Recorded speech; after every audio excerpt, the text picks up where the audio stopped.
Hello বন্ধুরা, তোমরা সবাই কেমন আছো? আশা করি ভালো আছো। তো আমিও মোটামুটি ভালো আছি। আর তোমাদের সকলকে স্বাগত আমার অ্যালবাম চ্যানেলে। আর ছবি দেখে তোমরা বুঝতেই পারছো আজকে ব্লগটি কি নিয়ে। তো দেখো, অনেক দিন আগের এই ভিডিওগুলি করে গেছিলাম, 12-13 জুলাই 2 দিনের ভিডিও একসঙ্গে তোমাদের সঙ্গে শেয়ার করছি। মানে খুব আশা ছিল যে রিশুর বার্থডেতে 12 এবং 13 2 দিন পালন করব, খুব সুন্দরভাবে তোমাদের সঙ্গে শেয়ার করব, কিন্তু বিশেষ কারণবশত সেটা হয়নি। তোমাদের বলবো, তোমরা ব্লগটা দেখতে থাকো। তো দেখো, 12 জুলাই আমি সকাল সকাল স্নান করে, যেহেতু রিশুর বাড়িতে, তো ঠাকুরের একটু ধূপ দিয়ে দিয়েছি। তারপর আমরা বাড়িতে চলে যাব 4 জন, রিশু, দিদন, আমি আর রিশু। তার জন্য আমরা রেডি হচ্ছিলাম। আর যাদের ছোট বেবি আছে তারাই জানবে, বাচ্চাদের এক জায়গা থেকে আরেক জায়গায় নিয়ে যেতে হলে কতটা মানে গুজ গাছের ব্যাপার আছে। নিজেদেরটা তো ছেড়ে দিলাম, বাচ্চার জামা কাপড়, ডাইপার, মানে কি বলবো, খাওয়ার জিনিস, খাওয়ার বাসনপত্র, মানে এতটা কষ্ট। দেখো, অনেকগুলি ব্যাগ গুছিয়ে নিয়েছি। আর এদিকে দেখো, রিশুকে স্নান করেছে আমরা 3 জন মিলে। হ্যাঁ, রিশু একটু চঞ্চল তো, আর রিশু না আমাদের 3 জনের কাছে খুব ভালো থাকে। মানে আমরা 3 জন যদি ওর কেয়ার করি না, ও ভীষণ খুশি হয়। আর দেখো, স্নান করানোর পর রিশুকে খাইয়ে নিচ্ছি। আজ বাড়িতে চলে যাব, যেহেতু কর্মসূত্রের জন্য আমাদের একটু বাড়ি থেকে দূরে থাকতে হয়, কারণ রিশুর বার্থডে আজকে, তো বার্থডেটা বাড়িতে সেলিব্রেশন করবো, সেই উদ্দেশ্যেই বাড়িতে রওনা। এদিকে কিন্তু রিশুকে স্নান করে খাইয়ে নিয়েছি, যেহেতু ছোট। বাট বাড়িতে যাবো, বাড়িতে গিয়ে তো অনেকদিন পরে যেহেতু বাড়িতে যাচ্ছে, তো বাড়ি গিয়ে গুছগাছের ব্যাপার আছে। তো দেখো, অনেক বাড়িতে লোক না থাকলে কিন্তু সে বাড়ি কিন্তু আমরা বেরিয়ে যাচ্ছি। পরিষ্কার দিয়ে 2 মা ব্যাগ আছে, উঠে আসছে। চলো চলো আমাদের সঙ্গে তোমরা।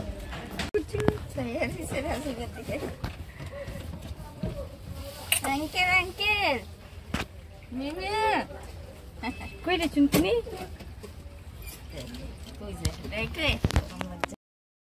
কিন্তু যে আশা নিয়ে এসেছিলাম, বাড়িতে এসে কিন্তু ভীষণ মন খারাপ হয়ে গিয়েছিল। বাড়িতে না, অটোতেই খবর পেয়েছিলাম রিশুর দাদু নাকি হসপিটালাইজড হয়েছে। তো দেখো, এদিকে রিশুর অনুষ্ঠান, আর এদিকে দাদু হসপিটালাইজড হয়েছে। তো দেখো, মনটা কীরকম থাকবো।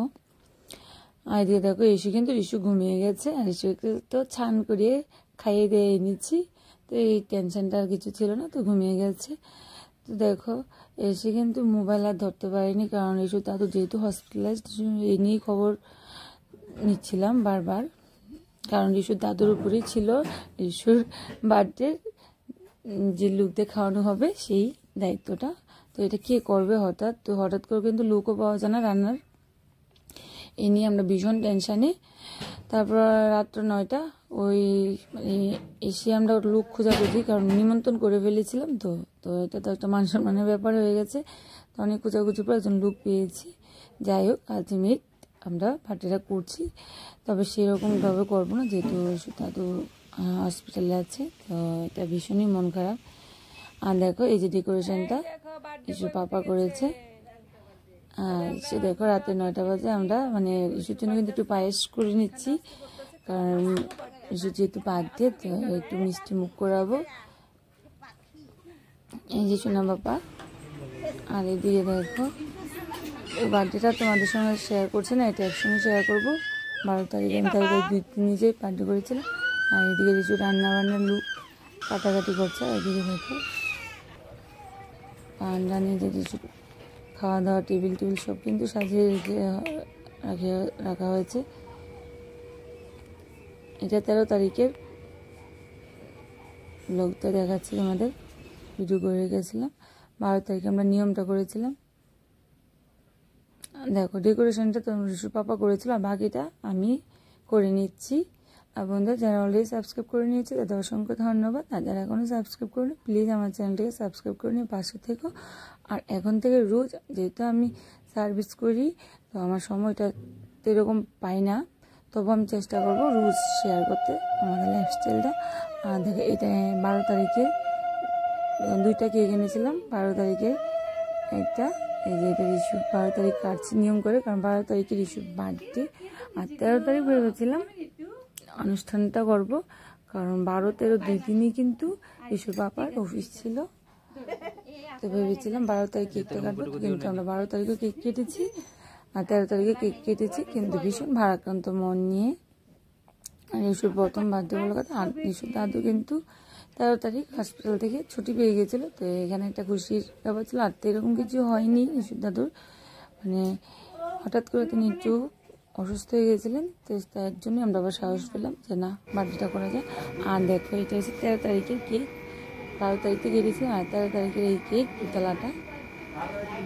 আমার সোনার বার্থডে, তোমরা সবাই আশীর্বাদ করো ওই জন্য সুস্থ সবল থাকে আর ভালো মানুষ হয়।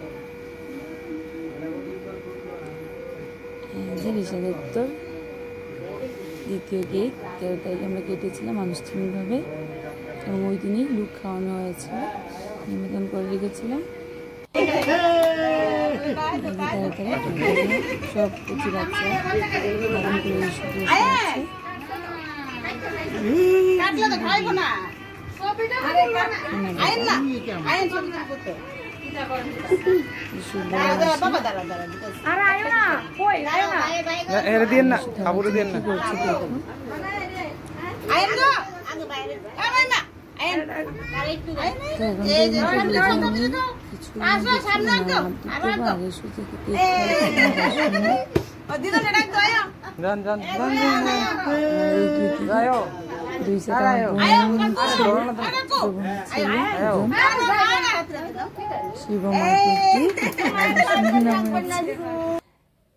কুড্ডু।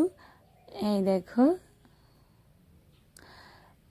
ব্লগটি এখানে শেষ করছি। 12-13 তারিখে আমি ভিডিও করে রেখেছিলাম যতটুকু। আর ওই দিন এমনই একটা ভাগ্য খারাপ, মানে আমার মোবাইলটাও কিন্তু নষ্ট হয়ে গেছিলো, তো সেখানে আমি ভিডিও করতে পারিনি। এগুলো রিশুর পাপার মোবাইল থেকে আমি নিয়েছি। তাজ এইটুকুই, তোমাদের সঙ্গে দেখা হচ্ছে নতুন একটি ব্লগের সঙ্গে। ততক্ষণ টাটা, বাই বাই। তোমরা সবাই ভালো থেকো, সুস্থ থেকো।